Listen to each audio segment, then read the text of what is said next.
Hey girl, Marissa here. You are listening to the Codependent Dummy podcast. As a young woman, you have been raised, reinforced, and rewarded for putting the needs of others above your own. Now, in your 20s, you're finding yourself exhausted, exasperated, and enveloped in shit relationships, especially the one you have with yourself. Codependency is a way of being where we put the feelings, wants, and needs of others above our own in an unconscious attempt to meet our own feelings, wants, and needs. Sorry to break it to you, sis, but that is not sustainable. This podcast is to help you undo all that so you can stop playing small and start taking up space, you dummy. Let's get to it.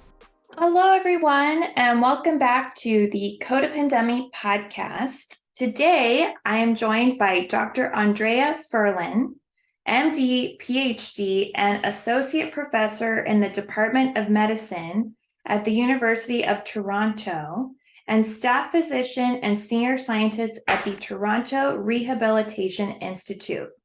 Dr. Andrea's YouTube page has more than 487,000 subscribers and more than 42 million views. She has received the CIHR New Investigator Award, and her research focus is on treatments of chronic pain, including medications, complementary and alternative therapies, and rehabilitation. Dr. Andrea, thank you so much for coming on the podcast. Well, let's start with the typical two. I'm curious, Dr. Andrea, how do you define the term codependency? Well, yeah, that's a term that not a lot of people understand and know, not even have heard about it. Right? Yeah, I heard the first time I heard this was about 10 years ago when I was at a seminar about opioid addiction. And they talked about codependency, and I said, "Oh, what is this?" And the whole seminar was so interesting. And the way that they defined and I defined is when in a relationship between a person, two people, or maybe a group of people, a person would put the interests of the other one above their own. So they will suffer, or they will refrain from some pleasures, or they will diminish themselves because they want the other person to succeed. So that was a seminar that we heard about, like parents or relatives of people who have opioid use disorder. So they may enable them to keep using opioids or buying opioids, even if they know that they are having trouble with that medication, but they put their own interests second. So when you put yourself second just to make the other person happier and their needs are met, but yours is not. Mm-hmm. Right.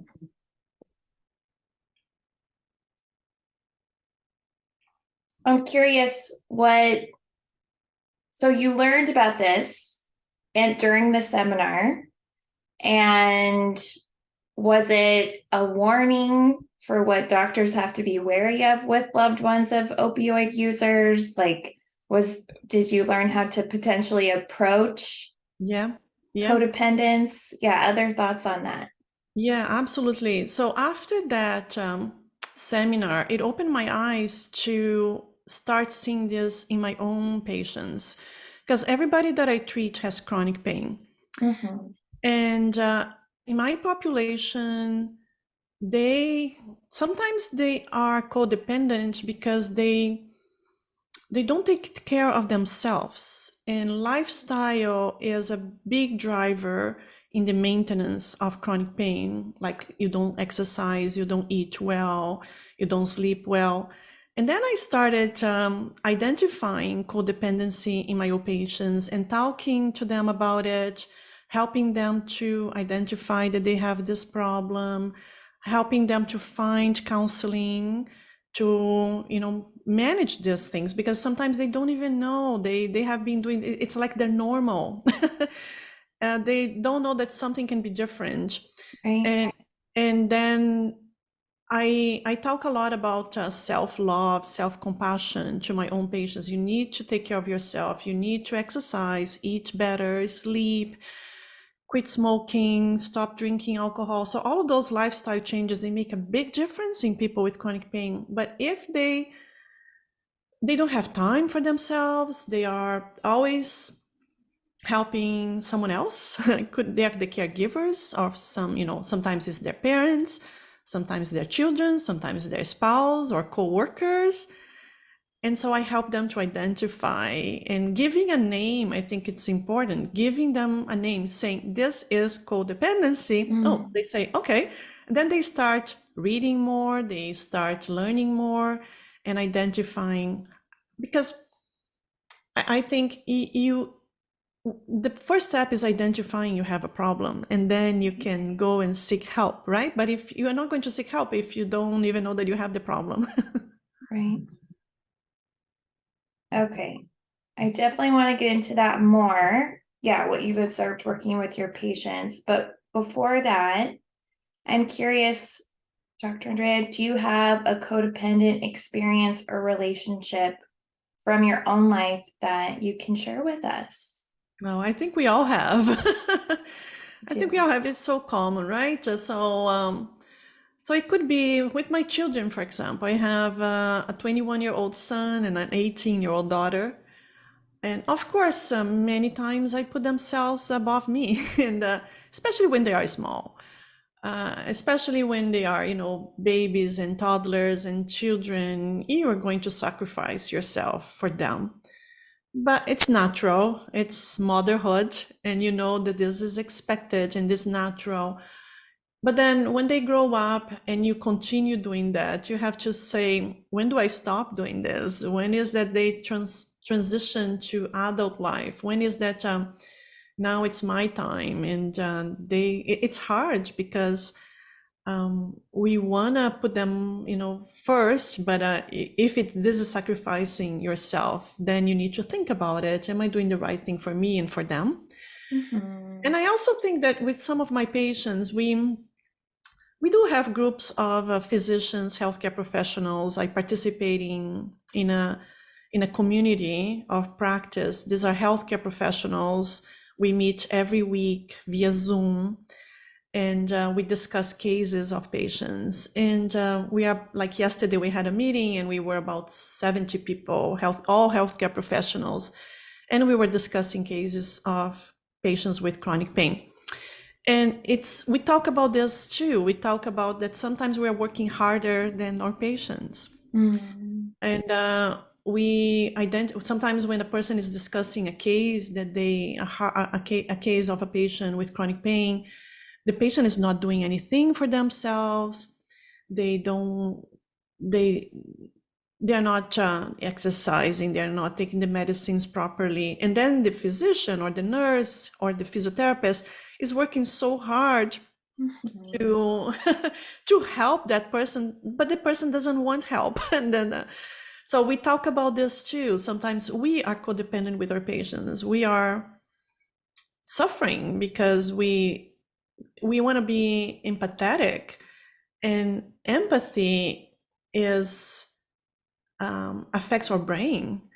We know that when we hear a story of a patient with pain, chronic pain, there is now new research, Marissa, that shows, these researchers showed that when a healthcare professional is listening to a patient, in this case was chronic pain, telling them their story of chronic pain, the same areas, they were studying the brain functional MRI, the same areas in the brain, they light up. Wow. Which means that the same areas of pain. So they put both brains in the functional MRI, and the areas of sensation of pain, suffering of pain, all the limbic system that is related to emotions were also being light up in the head of the healthcare professional that was listening to that patient. So this is empathy. The other thing interesting is that they showed in laboratory that women have more empathy for pain than men. And So if you are a healthcare professional listening to a person with chronic pain all day long, at the end of the day, you will be feeling their pain. So when someone Mhm. says, I feel your pain, they actually feel their pain. Wow. Right. And to an extreme, you and your colleagues have recognized at times, I am feeling all the pain of my chronic pain patient, and they're not doing anything to get out of Yeah. it. Yeah. And I'm just getting met with their symptoms and what they're describing, and I'm empathizing, and they're not doing anything. Yeah. It's Yeah. it's right over time that That's draining. right. That is very draining. That leads to a lot of burnout. And a lot of healthcare professionals dealing with difficult, challenging patients, they leave the profession. They don't want to do it anymore. Right. Yeah, we do Yeah. have a lot of people changing professions or Right. going to administrative tasks. They don't want to face patients anymore. Right. Yeah. So codependency, right, with your children, right, 18 and 21, legal adults. And yet, yeah, you have found from them being babies to children to adolescents, you've had to ask yourself, when do I stop doing this? Right? Yeah. When do I stop being this mother to a baby? Yeah. And yeah, am I doing the right thing for me and for them? Right? Really important questions as roles, especially as mothers, as they change. And then also, yeah, within the healthcare community. Dr. Andrea, I'm curious, either with your children or a specific patient in your past, does a moment or experience come to mind as quintessentially codependent that was really telling for you? Like, oh, okay, I need to, this is not sustainable. Yeah, I can remember some situations with my patients that because I create a bond with them, I see them not once, but I see them many times. Most of my patients, I keep seeing them, and then it's hard for me to discharge them. I find that they want to keep coming, and I tell them, why are you coming? I taught you everything that you need to manage your pain, to take care of the next flare. And why do I need to keep seeing you? And so I feel that that codependency has been created, that relationship. And when you create that relationship with a person that you are codependent, I find that the hardest part is to break that relationship. How you're going to do it? Because if I discharge them and I say, I'm not going to book any more follow-ups for you, they feel abandoned. And I think that's what people with codependency are afraid of. You're going to say, how, I invested so much on this person for them to be independent. I want them to take charge of their life. They have all the tools that I know of. It's time for this relationship to finish. But then you feel guilty by doing that. I think the person who is maintaining the codependency, the guilty part is really hard. And for me, discharging a patient that I know for sometimes 3 years, 5 or 10 years, how am I going to do that? Because I created that dependency. And the other thing is also, I think we want to be needed. I think you probably hear this a lot. The person, right? The person who is maintaining the codependency or this relationship, like a mother to their children or a physician to their patients, being needed kinds of shows that you have value, that you are someone of importance. Someone needs you. Therefore, your you have a, you know, a spotlight. You can give advice to someone, you know, they need me because they, and then I think that it's in our subconscious or their our own mind, sometimes we are happy that they made mistakes, right? So Mhm. the thing is, oh, you know, I told you, I told you. And then I told you, if you had done what I told you to do, you would. So it's kind of a that pride that we feel.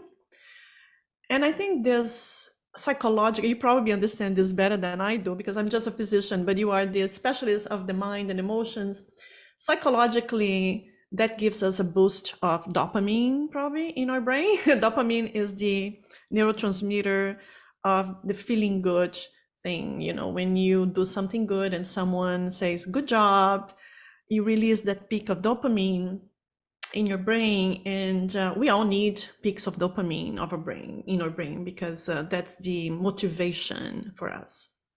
So it's really, you know, it's a cycle, and how you break that cycle, it's challenging sometimes. Mhm. Yeah, I totally agree. I remember I was working at a group practice as a therapist, and I had worked with children in foster and probation youth. And then I moved to this group practice, and I had all these patients. And I remember starting to think I wanted to create my own practice. And I had the thought, Dr. Andrea, how am I going to leave all these patients? Mm. And I had the thought, I'm going to have to get pregnant to leave. like some huge milestone, some huge handicap, right? Quote unquote, but like something that would really give me a large amount of time off and away. That was my only exit.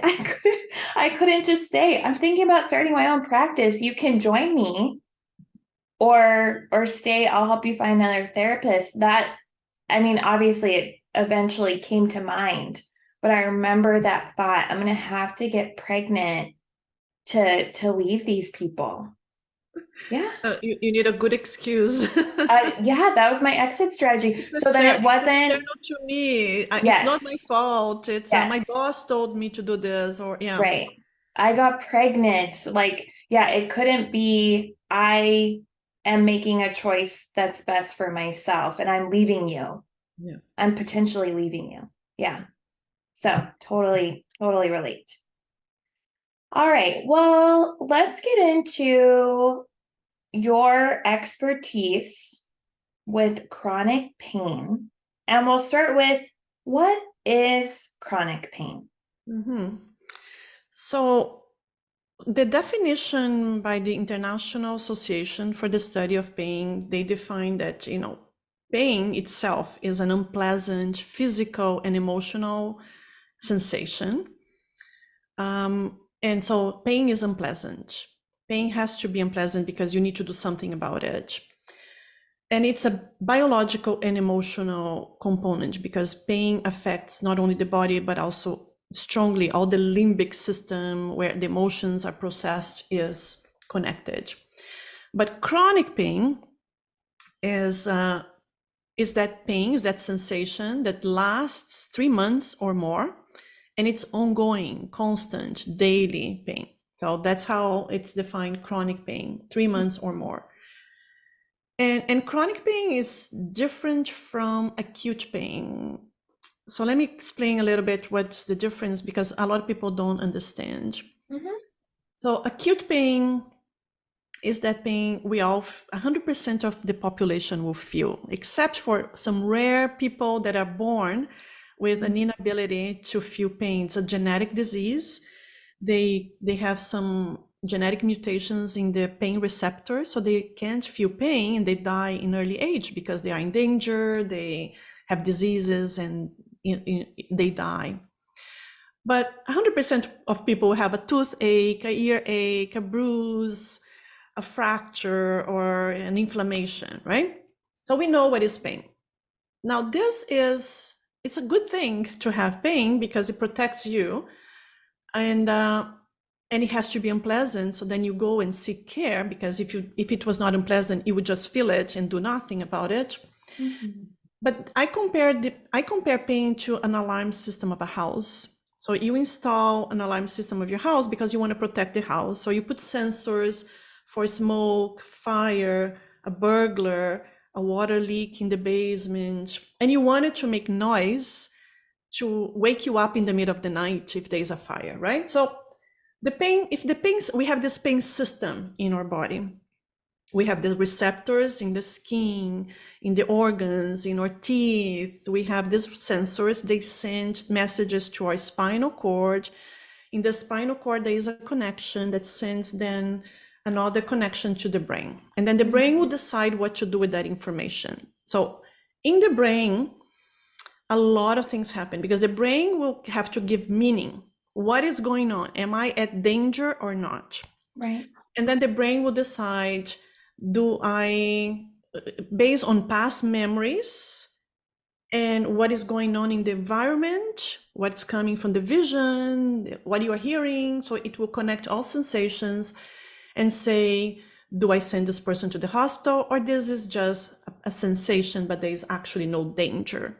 Right. Did I stub my toe and I need to take a breath and calm down? Yeah. Or did I step on something Yeah. and there's blood requiring a doctor?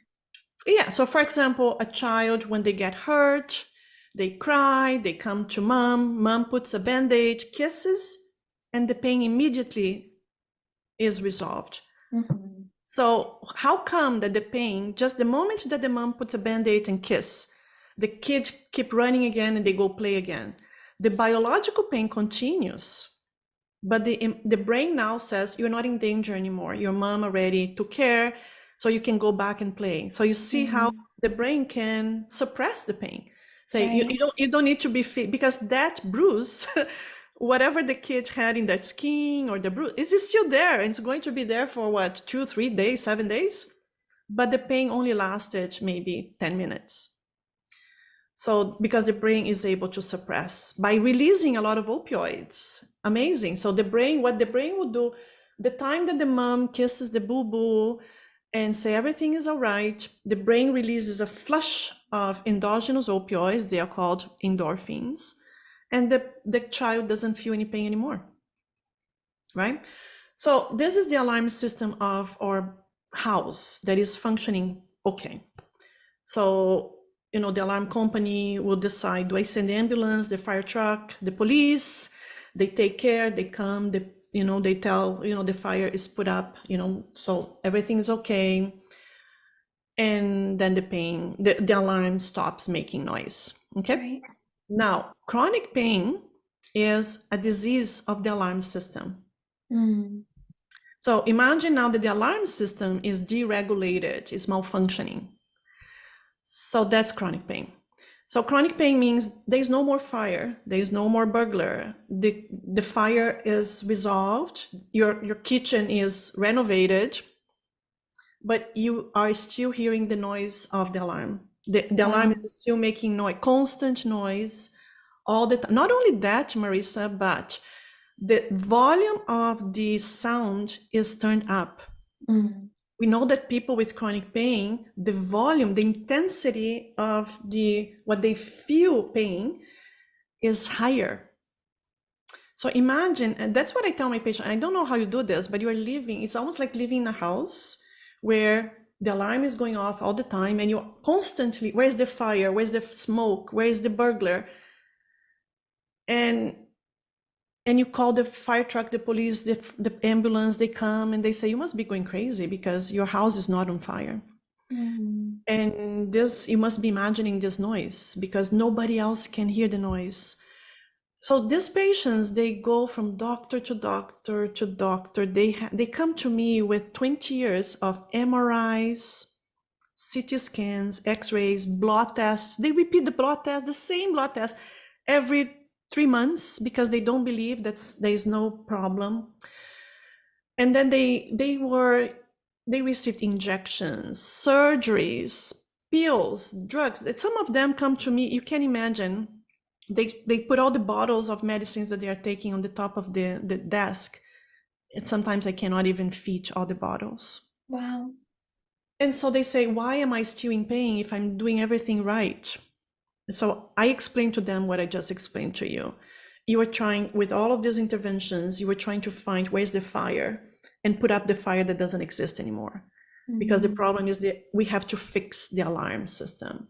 Your problem is your pain system is deregulated. We need to retrain your pain system. So that's what I'm specializing. I am the alarm doc. A couple of days ago, someone called me. I am the alarm doctor. I fix the alarm system. Mm-hmm. Yeah. And we already started to hear about how some of your patients are codependent in their relationships, right? Caretaking, sacrifice, right? And not taking care of themselves, which can contribute or compound to their chronic Yeah. pain. I'm curious if you want to share more about that and also how your patients can also become codependent with the pain itself. Yeah. Yeah. Absolutely. This is so important. I'm glad you're asking this because a lot of people with chronic pain need to hear this. So now that you understand and your audience understands what is chronic pain, that is this malfunctioning of the pain system, the next question is how do you fix the pain system? And I don't know if you know, Marissa, but I just wrote a book. I released a book. It's called The 8 Steps to Conquer Chronic Pain, where I lay out all of these steps to retrain the pain system, to fix the pain system. So in order to fix the pain system, to feel pain normal, because what I tell them is you need to feel pain normal again. You need to feel pain, but because you're in pain all the time, constant pain, it's hard. Even if you have an acute pain, let's say that you have a toothache and you go to emergency or an appendicitis, it's hard for the doctors to diagnose your appendicitis because your whole body or many parts of your body, fibromyalgia is an example of this disease, right? But they may have chronic low back pain. And now, if they have a serious problem in their lower back, they go to emergency, it's going to be hard for the doctor to diagnose. So, Right. in order to fix the pain system, to retrain the pain system, I don't have a magic pill that I can give and will Dang fix the it. pain system. Dang it. Unfortunately, there's no one pill that I can give that will fix the pain system. So the retraining of the pain system involves lifestyle modifications, including the first step is retraining your emotions, retraining, knowing about what first step is know that you have chronic pain and the chronic pain is now the disease that you need to treat. It's not a symptom of something. So that's the first step. The second step is controlling your emotions because when they are angry, frustrated, depressed, anxious, catastrophizing, all of those things, they suffer more. So in order for them to do all of these lifestyle modifications, the third step is sleep. The fourth step is nutrition. The fifth step is talking to people around you, how you communicate pain. The sixth step is about medication. So I talk about how do you use anti-inflammatories, opioids, antidepressants, anticonvulsants. So we do have some medications that we need to treat, some conditions. The seventh step is about exercises, heat, cold, massage, those kind of things. And the step number 8 is your goals in life. So imagine all of these 8 steps require a lot of self-care, a lot of self-love, a lot of time for you to be, taking care of yourself. Now, if my patient is codependent, they're always putting someone else's interests above them. They're not going to do this. That's the main thing. You see, you understand. So the main barrier that I have is the patients come to me, they want one injection. Give me one injection and all of these problems will go away. Or doctor, give me one pill that I would do it. But they don't want to take care of themselves. They don't want to do this. And I tell them, I don't have any other solution for you. You have chronic pain. You have this disease of the pain system. There is no other way.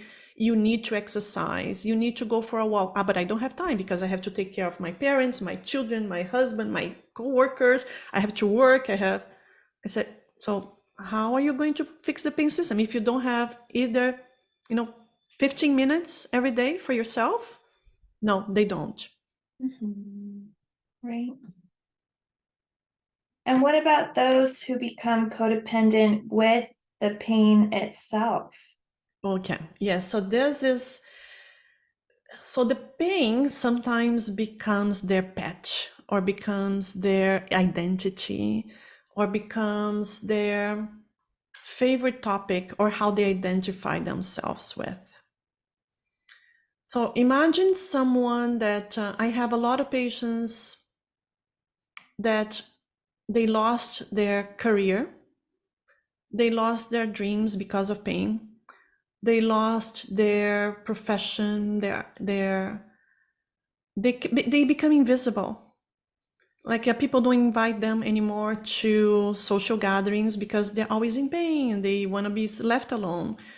At home, people stop asking them to, help me with the dishes or can you do the laundry? They stop. So I have patients that they basically became a professional chronic pain patient. That's their profession. That's their identity. Everything in life that they do is dictated by their pain. They tell me if I'm having a good day, maybe I'll get up and I'll get out of my room and I will try to cook a dinner or garden or take my kids to school. But then people around them already got accustomed, got used for them not helping. So they kind of reorganize their house to live without that person because you never know when that person will be available or not. So that person becomes, their identity is chronic pain. So even if you offer to them, I challenge them and I say, if I could, not that I can, if I could eliminate your chronic pain completely, let's say that beginning tomorrow, you don't have any more chronic pain, what would you do? Marissa, they have no idea. They don't even know where to start because their pain became their main identity, their main focus or life. They're always tendering to that chronic pain. The moment that they wake up, the moment they go to bed, they are trying to manage that pain. So they do, a lot of stretches and then they do self-massage or people that I know that I have some patients that they spend 5 days a week. They have probably 10 or 20 appointments. They go to an injection, they go to massage, they go to chiropractor, they go to physiotherapist, they go to the counseling. And I say, when do you leave? When do you have your life? When do you do something? Oh, I don't have time because I'm always on appointments. And that's not a life worth living. So that's what I call codependency with your pain, because you're always trying to reduce that pain. And what is interesting, Marissa, there is now new research, very interesting. I'm fascinated by this. They study the brain of people. The more you try to reduce pain, the more you try to focus on this pain, like being codependent with your pain. You are like that's your pet, that's your it's your idol, right? The more you try, the more you are sending messages to your brain that you are in danger. And then the more you feel pain, and then the more it's harder to feel less pain. So it's almost like a cycle because you are sending messages. If you are focusing too much on your pain, your brain believes that you are in danger, that there is a big fire in your house because you are hypervigilant all the time. So where is the fire? And if the brain believes that you are in danger, you are going to suffer more. All of those areas in the brain related to suffering from pain are going to be light up. I don't know. Can I tell you a story? Yeah. I think stories illustrate this a lot. I have a story, and I put this in my book. In 1995, there was a publication in the BMJ Minerva, which is a British medical journal. And so this construction worker, I think he was 29, he was working construction, and he stepped on a nail. You know, he was wearing boots, those construction boots, very strong boots, and he stepped on a nail, a 12 centimeters nail, big long one. Wow. So the nail pierced through the boot, and so he could see the tip of the nail coming out of the booth, trespassing his foot. So he started screaming. His co-workers came. They tried to pull the nail from below, but they could not. It was stuck. And every time they moved the nail, he felt a lot of pain. So they had to rush him to emergency. In emergency, they had to sedate him. They had to anesthetize him. So they gave him an opioid, morphine, and midazolam, which is a medication to calm you down. So he was falling asleep, and they were able to remove the nail. And then they removed the boot. And when they removed the boot, they noticed there was not even any scratch to the skin because the nail had transpassed in the middle of the toes. Right. I don't know how I've heard this, but yeah, maybe in a psychology book. Yeah. So So yeah, this it didn't means even pierce the skin. didn't pierce the skin. So I tell this story in the book because who is going to say that his pain was not real? His pain was very real, very real. He was not imagining, well, he was imagining pain, but the pain was real in his brain. If we had an opportunity to study his brain at that time, do a function MRI, you would see all of the areas of pain, because pain is not just a sensation that arrives in the brain, but activates many areas of the brain, especially the emotions.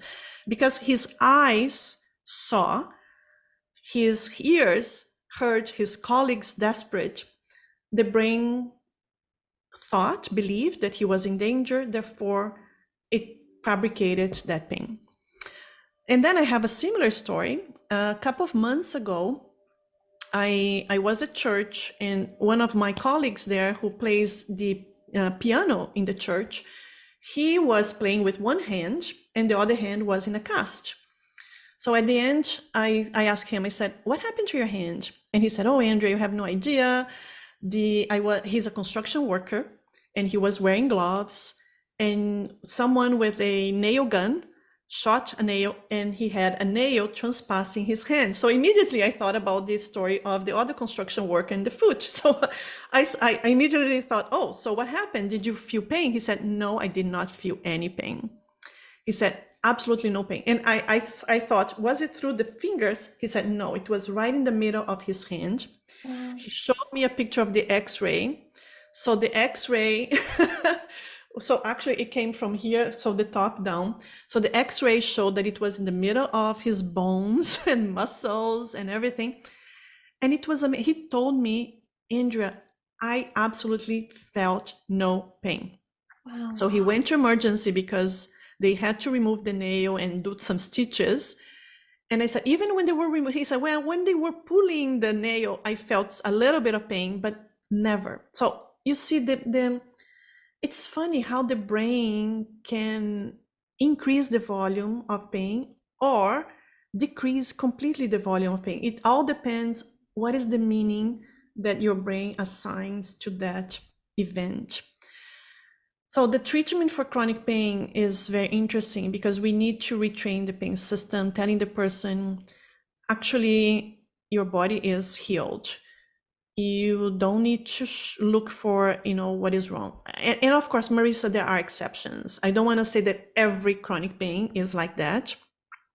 I want to say that there are cases where the chronic pain is being caused by a neuropathic pain or a chronic inflammation, and they do have ongoing fires that needs to be put up. So not all of them. That's why they need a good diagnosis. Don't try to diagnose yourself that if you have chronic pain, that's what you have. Please seek a doctor for a diagnosis.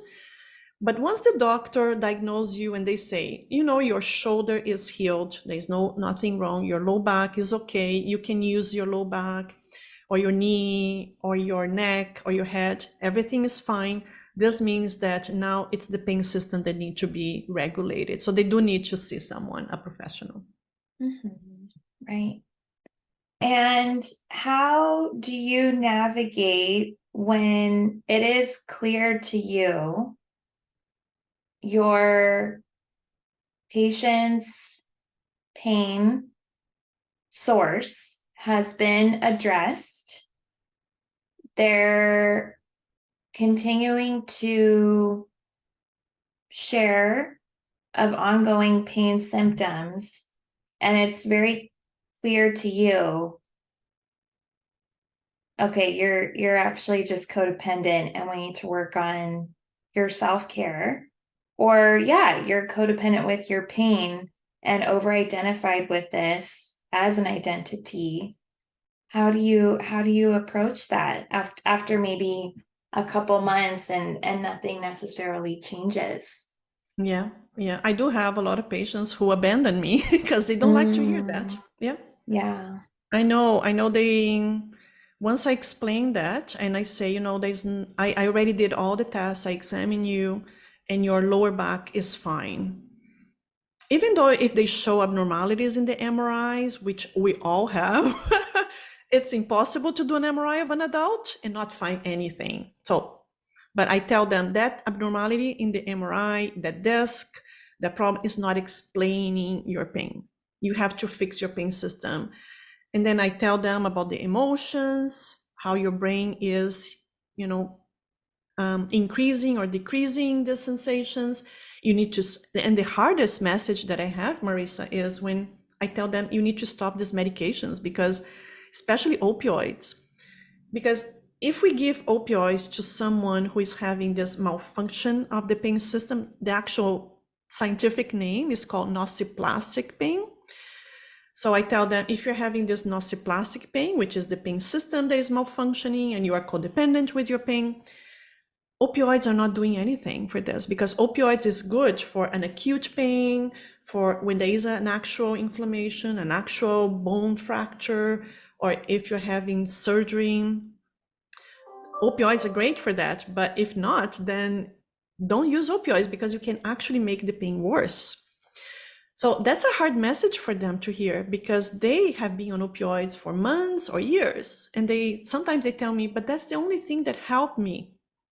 And then I say, actually, what happens when you stop taking your opioids? So that's what they feel. They feel that they take opioids every day. So their body is dependent, tolerant to that opioid. If they skip a dose, and they do, sometimes they miss a dose just to see what happens, they will have withdrawals. That's biologically determined. Withdrawals is normal. You feel anxious, agitated, tremors, diarrhea, headaches, pain all over your body. That's a symptoms of withdrawal of opioids. And you think you're going to die because the sensation is horrible. So then they take another pill and all of those symptoms resolve. So they think that they need the opioids for treating their pain because actually generalized pain is a symptom of opioid withdrawal. So once I have to explain to them, actually what you're treating is withdrawal of the opioids because your pain is already healed. That's a hard message for them to hear. And then telling them and they ask me, so if I stop the opioids, how am I going to retrain my pain system? And then I tell them, we're going to start with exercises. You need to start walking, you need to start stretching, regulate your sleep because your sleep is a mess.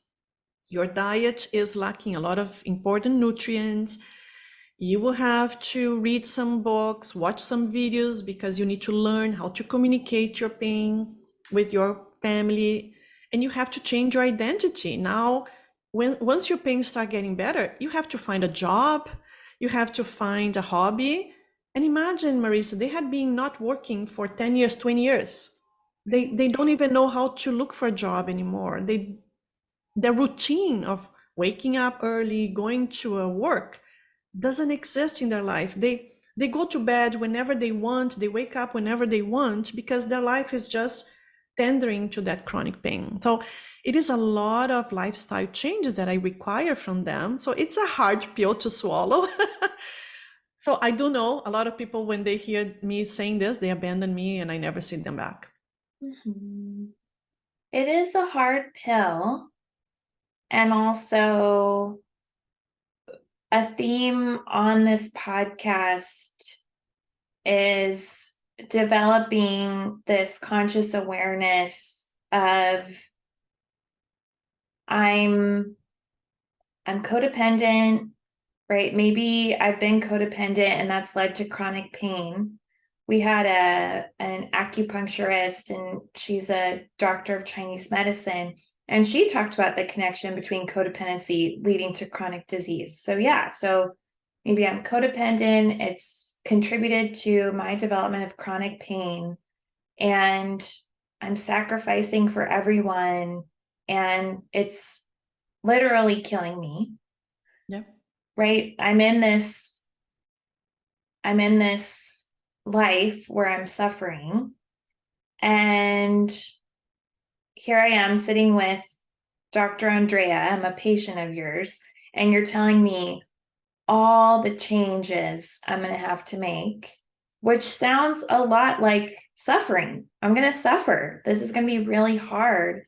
But yeah, a common theme on this show is consciously choosing which type of suffering you want. Yeah. Right? Do you want the suffering that you're familiar with, or the suffering of, slowly titrating down from opioids, learning about the condition, changing my relationships? Because I know where one of them ends. I don't necessarily know after following your 8 steps, like, I don't know. Maybe it will be better than where I'm at right now. But it's so hard Yeah. to do that. And I tell them, if you choose not to change, you are already choosing to stay for this for a long time. Because look at your past, and they will say, okay, I'll find another doctor that will have the magic pill, the magic injection surgery.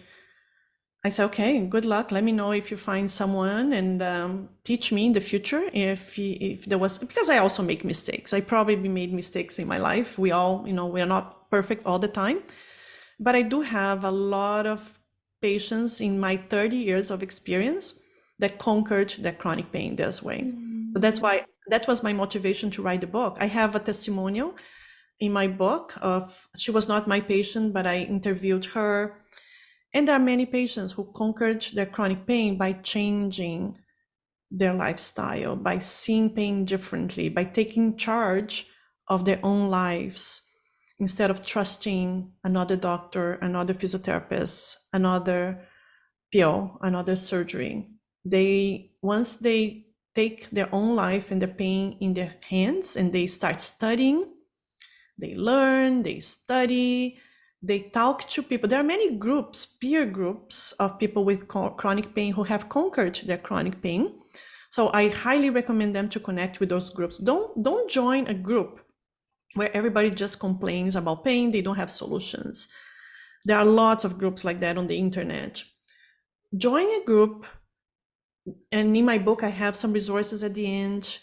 And there are groups of people who have solutions. They have come a long way with fibromyalgia, chronic migraines, chronic low back pain, arthritis, complex regional pain syndrome, even people who have neuropathic pain, which is a constant nerve pain.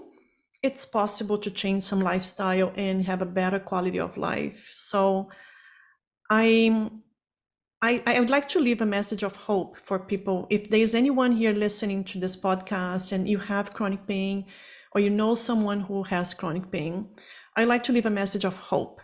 You don't need to suffer alone. There are a lot of people who can help. I would say try to find someone in the mental health area, like counselors, people like Marissa, people who are like social workers, psychologists, occupational therapists, who understand the mind-body connection, because that is the best way of retraining the pain system. When you start moving your body, losing that fear of pain, that messages of danger, you're not in danger, you're not broken, you can move, you can actually do things. And then once you start doing those things, you start building confidence that you can make small changes at a time. You don't need to make big changes. Small changes, like try to go to bed, sleep every day at the same time and wake up at every day at the same time. Try to have a healthy sleep routine. Just by doing that, a lot of changes will happen in your life. And then start, socializing more, talking to people, and you will feel better slowly, but every time you feel a little bit better, you build confidence that you can do it. Right. You need to take care of yourself. You need to put yourself first, and self-love, self-compassion is, I think, the key for this journey of conquering your chronic pain. Mm-hmm. Right. Not a magic pill. Yeah. It's lifestyle changes, which overall are more sustaining and, yeah, filled with self-love, self-compassion, and hope. Yes. Mhm. Yeah. Well, Dr. Andrea, thank you so much for coming on. If people want to read your book or find out more about you, where can they go? I think the easiest way is find me on YouTube. I have it's just my name, Dr. Andrea Furlan, on YouTube. And my book is being sold everywhere in the world where books are sold. And the name of the book is 8 Steps to Conquer Chronic Pain. Okay, so I'll put links to YouTube and to the book in the show notes. And again, it was a pleasure. So thank you for coming on. And everyone, we will see you next week. Take care. Thank you. Bye-bye. Hey girl, it's Marissa again. I'm not like a regular podcaster, I'm a cool podcaster, right? Thank you for listening and staying till the end. You can find me on Instagram at Therapy with Marissa. Email me, marissa@codependummy.com. Check out codependummy.com for more information on the show. And baby girl, a subscribe, rating, and review would be much appreciated. Till next time, I want you to remember, if you are feeling unseen, I see you. If you are feeling unheard, I hear you. And if you think that you don't matter, know that you matter to me. I want you to go out there so you can stop playing small and start taking up space, you dummy. And now, the disclaimer. Girl, this is not therapy and I am not your therapist. This podcast is designed to provide accurate and authoritative information in regards to the subject matter covered. It is given with the understanding that neither the host, publisher, or guests are rendering any legal, clinical, or other professional service. If you want or need a professional, please find one.